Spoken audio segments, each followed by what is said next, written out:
On World News Tonight this Sunday, it's official. All Yugoslav troops have left Kosovo, and NATO declares an end to its air campaign. As the G8 summit comes to a close, Presidents Clinton and Yeltsin making up and moving on. Eerie echoes of his fiction. Master of horror Stephen King, seriously injured after being struck by a minivan. And on this Father's Day, honoring the father she barely knew.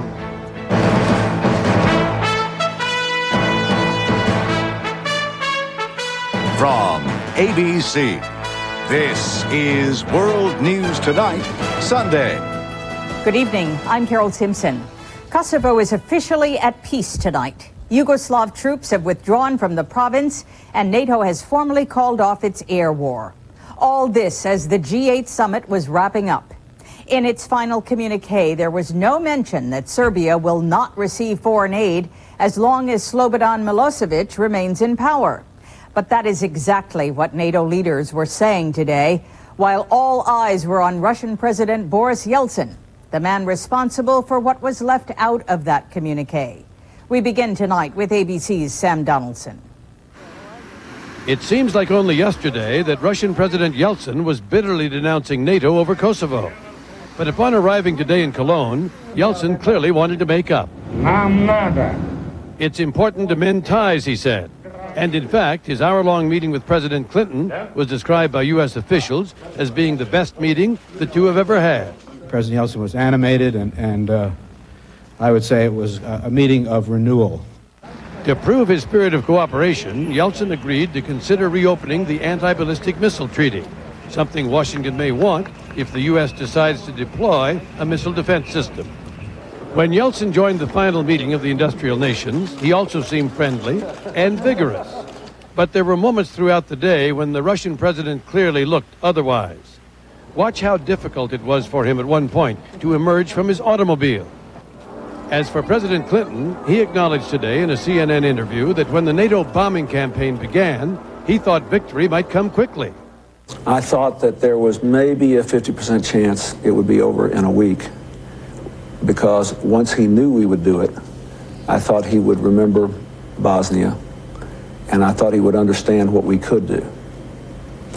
But I knew that if he decided to take the punishment of the air campaign, it could go along quite a long while. In the end, of course, it worked, as celebrated here at the summit. And in the end, the Russian-U.S. relationship got back on track, as validated here at the summit. President Clinton leaves here tomorrow a happy man. Sam Donaldson, ABC News, Cologne. When and how the Kosovo Liberation Army will give up most of its guns is not completely clear tonight, but NATO officials expect an agreement within the next 2 days. There were other obstacles to navigate for the final Serb troops leaving the province and for the refugees returning. From inside Kosovo, 2 reports, starting with ABC's Morton Dean. On a highway heading out of Kosovo, a final act of humiliation for the Serb army today. Military transports, escorted by NATO forces, dashing to the border to meet tonight's deadline. Also leaving Kosovo today, more Serb civilians, their fear of reprisals now at the panic point. They are getting a lot of advice to stay in Kosovo. Today, Serbs heard one of their religious leaders and a NATO chaplain promise them protection. What we're trying to do with them is to reassure the Serbian population that the forces on the ground here are here to try to protect them.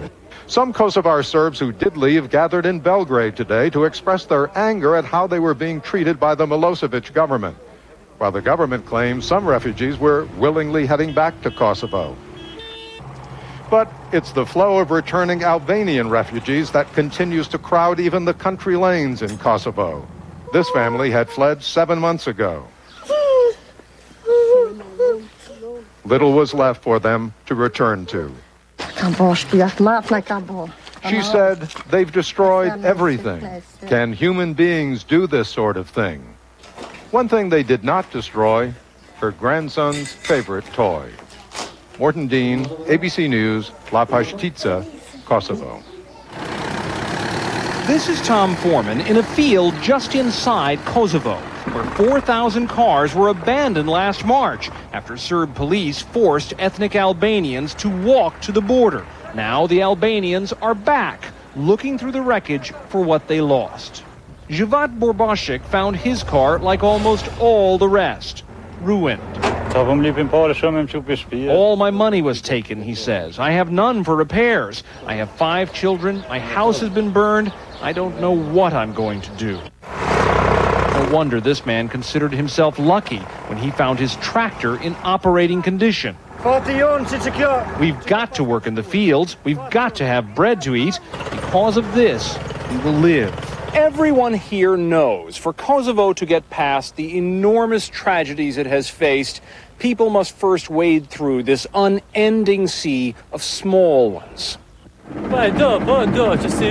Some of the cars will be good only for parts, this man says, but in a place where so much has gone wrong, one good part can mean the world. Tom Foreman, ABC News, Globovic, Kosovo. ABC's reporters have been inside Kosovo for 1 week, observing the devastation we've been piecing together from refugee accounts over the last 3 months. In tonight's Reporter's Notebook, they describe what it's like to see it firsthand. This is a place where around every corner you seem to find something that smells of evil. It is so easy to find mass graves here. We went out and went with a guy who was looking for mines. He was not looking for bodies, he was looking for mines. And there's these little children, a little tiny foot, a little tiny hand, just sitting in a ditch here in Kosovo. These are the kinds of things you see everywhere. The local journalists are all of them are involved personally in this story. Basically everywhere you touch here, there's a story. This wasn't just Slobodan Milosevic. You had 40,000 Serb troops here doing these things. You had at least segments of the population that approved of it, or that closed a blind or turned a blind eye to it. But it makes me very angry. I mean, I'm not willing to give them a pass on this. I'm not willing, I think, to let them say it's okay, it was just the regime, or it's okay, it was just the army. I don't think that every Serb has to be indicted as a war criminal. Not every one of them is guilty. But I do think that they have this collective responsibility. Personally, I don't think if I can bring myself to live again or say hi and drink coffee with my Serb neighbors, because they were the ones that didn't stop police or paramilitaries enter my flat and destroy it. In one place, we found these bombed-out Serbian tanks, and next to one of the tanks were these burned-up, charred love letters, apparently to one of the Serbian soldiers. They were just like any love letter you would have ever read anywhere. And to see that human side of this soldier, whomever he might be, is very hard to reconcile with the fact that the people in that village said this same group of soldiers killed 3 people there, abducted 2 women, generally terrorized the town. I saw a little Albanian boy rip up and spit on a Serbian flag. He couldn't have been more than 6 years old. This is the kind of hatred that they feel already. I just cannot imagine this place being Serb and Albanian in any real way for a very, very long time. We go to these places time after time after time, and we come in and we think we're pretty tough. I mean, I've seen the worst that people can do to each other. I think, okay, I can handle this. But you talk to these kids who have watched people killed in front of them, they live in a different world. That's a world I hope I will never know or understand, and I don't think we can ever get at that. We can take their pictures, we can ask them, but we'll never understand. Tonight's Reporter's Notebook. Still ahead on World News Tonight Sunday, the feud brewing over a national anti-drug campaign. Stephen King's collision with real danger. And the call that all hockey fans are talking about. This is World News Tonight, Sunday. Brought to you by Kellogg's.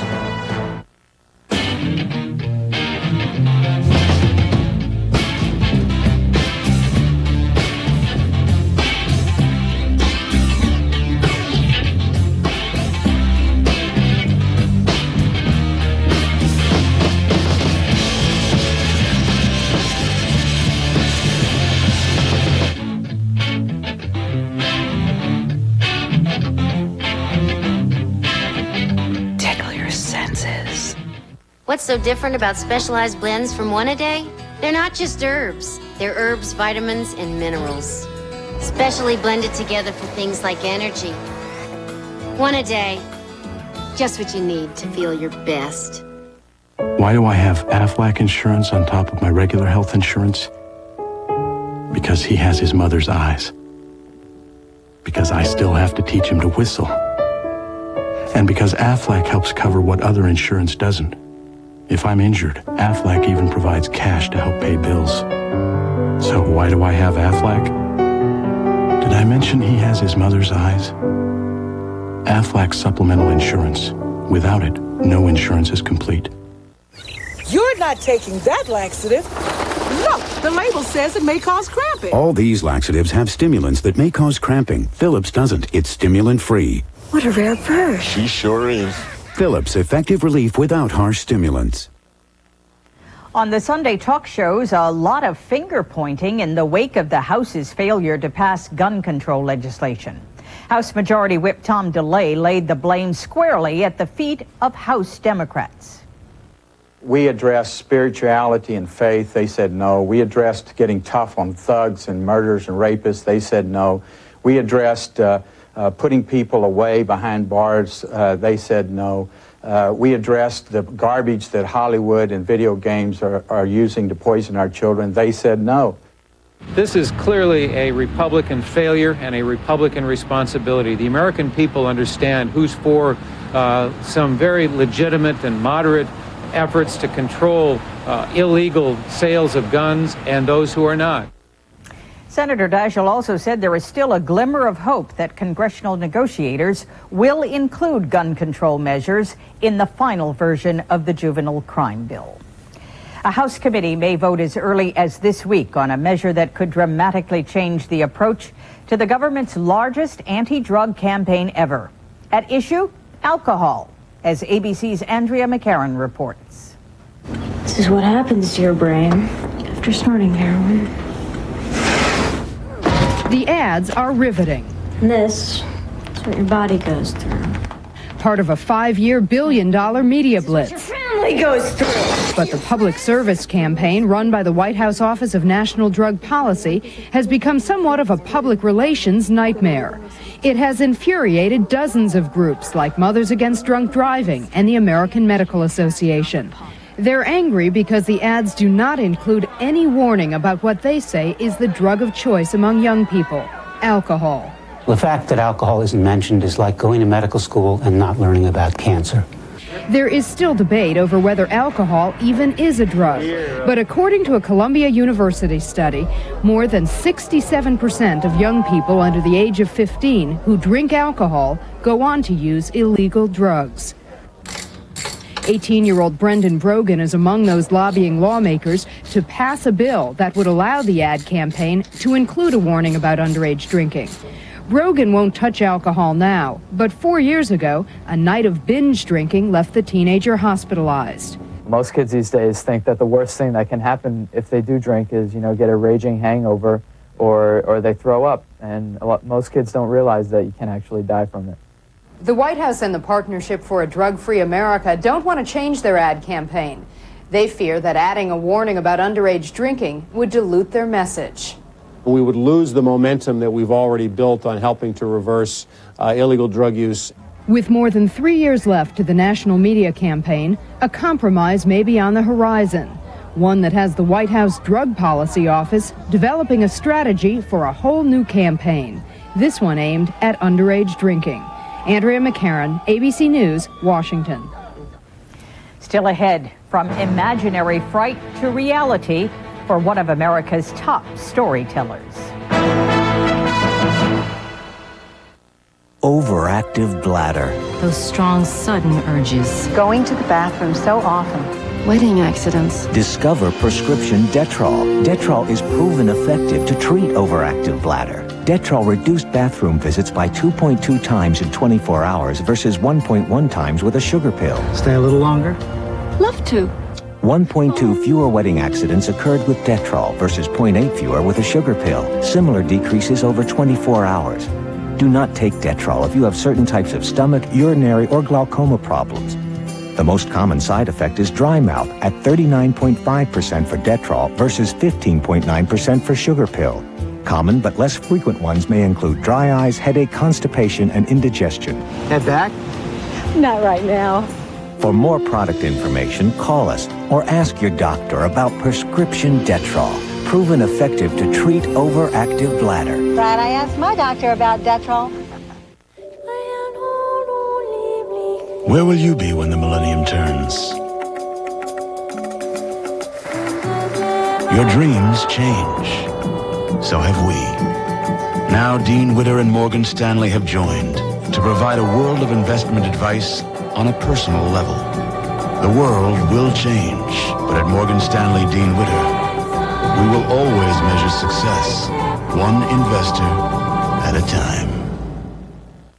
It's summer, when everybody can use the refreshment of a good hose down. And your deck can use the refreshment of a new coat of Thompson's Wood Protector. For rain, sun, mildew, it's the most powerful Thompson's yet. Thompson's Wood Protector. It never takes a day off. Summer. Time to get busy with Red Lobster's 30 shrimp dinner for $9.99.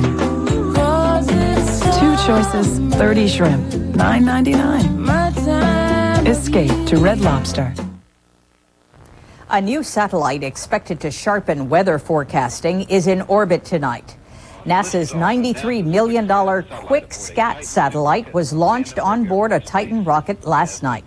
The device will track weather abnormalities like El Nino. In what could be a scene out of one of his bestsellers, the nation's leading horror writer, Stephen King, is in serious but stable condition after being struck by a motorist. Details from ABC's Jamie Floyd. Stephen King is resting tonight following a 5-hour surgery for injuries he sustained in the accident. Doctors are closely monitoring him but say his condition is not life-threatening. King, 51, was hit by a Dodge Caravan when its driver was distracted by his dog in the car. And the car appeared to be going just normal, you know, nothing out of the ordinary. And then when he got right up to Mr. King, he just swerved and went right over and hit him. King was walking here, as he often does, south along Route 5 when the van hit him from behind. Police say a witness stayed with King while the driver went for help. King landed in a ditch about 14 feet off the road. He was in a lot of pain. He was a little disoriented, but he was still able to talk to me, give me phone numbers. No charges have been filed against the driver. There's no indication that alcohol was a factor or that excessive speed was a factor. Dozens of King's harrowing tales, many of them set in his native state of Maine, have been turned into hit films, including Carrie and The Shining. The master of horror, as he is known, is the author of 36 novels, including his recent The Girl Who Loved Tom Gordon. Observers couldn't help but notice an eerie echo of King's evil car in Christine, rabid dog in Cujo, and the premise of his novel Misery, a famous novelist in a car accident. King's wife and his 3 children are with him tonight. Jamie Floyd, ABC News, Lovell, Maine. On Forbes magazine's annual tally of the world's billionaires, Microsoft's Bill Gates is once again at the top. On its list of kings, queens, and dictators, the Sultan of Brunei heads the list, worth an estimated $30 billion. Saddam Hussein came in 6th with $6 billion from oil and other enterprises. Coming up, the slippery call that clinched the Stanley Cup. Lively conversation every morning. Wrestling Sunday afternoons. Free boost right now. Just call 1-800-225-5192 for a free can of Vanilla Boost drink. Find out why more people prefer the taste of Vanilla Boost over the leading nutritional drink. Call 1-800-225-5192 right now. And make Boost a nutritional part of your complete life. Natural, real, a whole new way to lose the gray.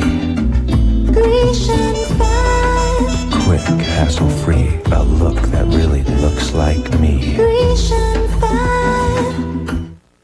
What will it take to build this company? To get ready for prime time on the web. do everything a little faster. Okay, a lot faster. When they're looking for answers, more CIOs, more webmasters, more people look to Compaq than to any other computer company in the world. Limits? What limits? Compaq. Better answers. It's time. Time for your heartburn to kick in because your heartburn relief gave out. It happens 2 or more days a week, even though you've treated it and changed your diet. That frequent, persistent heartburn may be due to acid reflux disease, potentially serious. It's Prilosec time. Time to see your doctor about prescription Prilosec. Your results may vary, but for many people, Prilosec provides 24 hours of complete heartburn relief with 1 daily dose. Ask your doctor for more information about Prilosec and if it's right for you. The most common side effects are headache, diarrhea, and abdominal pain. 24 hours of complete heartburn relief is possible. It's Prilosec time. This weekend in sports, the NBA Finals, baseball, and controversy for the winners of the NHL Stanley Cup. We turn to our colleagues at ESPN and SportsCenter's Kenny Mayne. Kenny? Thanks, Carol. The NBA's title series resumes Monday with Game 3 at Madison Square Garden in New York. The Spurs lead the Knicks 2-0 in the best-of-7. Baseball played on Sunday now. Mark McGwire and his Cardinals against the Mets. And Mark McGwire is the brawny paper towel guy. Homer number 21, 33 last year at this point. Boston's Pedro Martinez beat the Rangers for his 13th win of the season. That's the most in baseball. He had 10 strikeouts, also leads the majors in that category. When Brett Hull's game-winning goal hit the net in the third overtime of Game 6, the Dallas Stars had their first ever Stanley Cup. The NHL had itself a problem. As Steve Levy reports, a season-long disputed rule and a season-ending disputed goal came together in the final play. All it lacked was 23 more seconds, which would have made it the longest game in Stanley Cup Finals history. It had everything else. Just by Hull. Shot. Yari Letna. Hull, loose puck. Hull shot. Star. The Dallas Stars. Brett Hull. They've won the Stanley Cup. Buffalo has to deal with double disappointment, losing the Stanley Cup Finals and on a controversial goal. All I wanted was a review. But, I mean, everybody saw it. I mean, once you've got 200 people on the ice, they're not going to review it. People out there are going to be able to see it and make their own determination. But for us, it's over, and we can't sit here and whine about it. Michael, do you feel like you've been robbed? I don't know. Ask the league if they felt like they robbed us. I haven't even seen the goal. I don't know. I'm just thrilled to death that it's over. I don't know that there's a controversy or not, but I think it's over now. We've got the cup. It is interesting to note that during these Stanley Cup Finals, NHL GMs voted to modify the crease rule, and that will go into effect next season. For Buffalo, it's just another heartbreaking loss to the city of Dallas. The Stanley Cup now resides deep in the heart of Texas. Covering the Stanley Cup Finals from Buffalo, New York, Steve Levy, ESPN.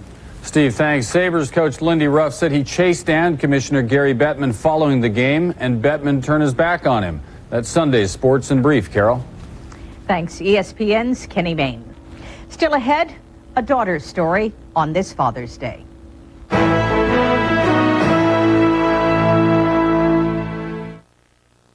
Courage, something shared by countless Americans. Those who risked their lives, those who battled serious illness. When I was diagnosed with prostate cancer, I was primarily concerned with ridding myself of the cancer. But secondly, I was concerned about possible post-operative side effects like erectile dysfunction, ED, often called impotence. It's a little embarrassing to talk about ED, but it's so important to millions of men and their partners that I decided to talk about it publicly. And after all, it can be associated with many conditions, including prostate surgery, high blood pressure, diabetes, or even smoking. And the point I want to make is there are many treatments available for ED, so my advice is get a medical checkup. It's the best way to get educated about ED and what can be done to treat it. It may take a little courage, but I've always found that everything worthwhile does.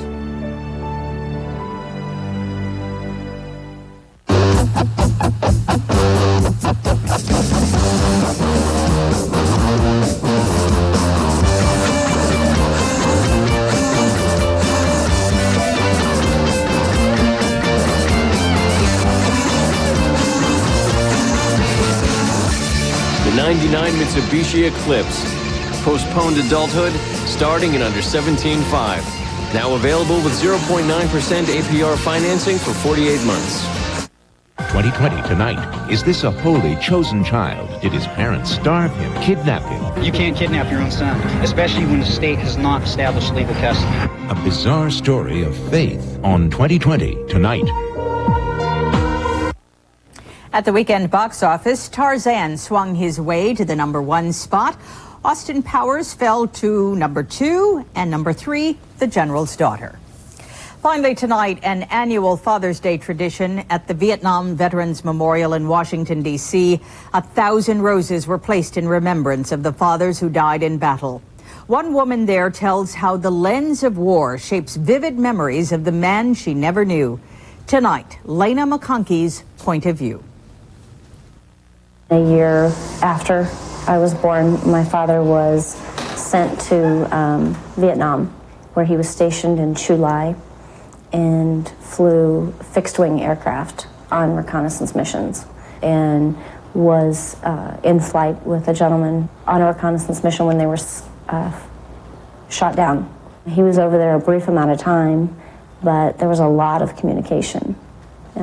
Daily letters, weekly tapes, and it wasn't until my mother became ill that I actually found the tapes, and for the first time hear my dad's voice. I'd kind of like to hear Lena's voice again, because I'm kind of anxious to get a tape from home. On Father's Day of 1989, we went to the wall for the first time together. My mother and I had been to the cemetery hundreds of times together in Iowa, but the first time at the wall was the first time I felt like we were all together. And it was an indescribable feeling that was a sense of kind of completeness, that we were all right there. And it was at that point in time, I think, that I realized that, you know, I wasn't the only child in America whose father was killed in Vietnam. And that was a very good feeling. Dad, 10 years ago today, Mom and I came to the wall for the very first time. Many trips to the wall on this day have healed my heart. Happy Father's Day. I love you, Lena. We're interested in your thoughts on this or any of our other stories. Email us at weekend@abcnews.com. That's our report for tonight. Later on 2020 Sunday, a deadly strain of bacteria. What if the world's most powerful antibiotic can't stop it? I'm Carol Simpson. For all of us here at ABC News, have a happy Father's Day, have a good week, and good night.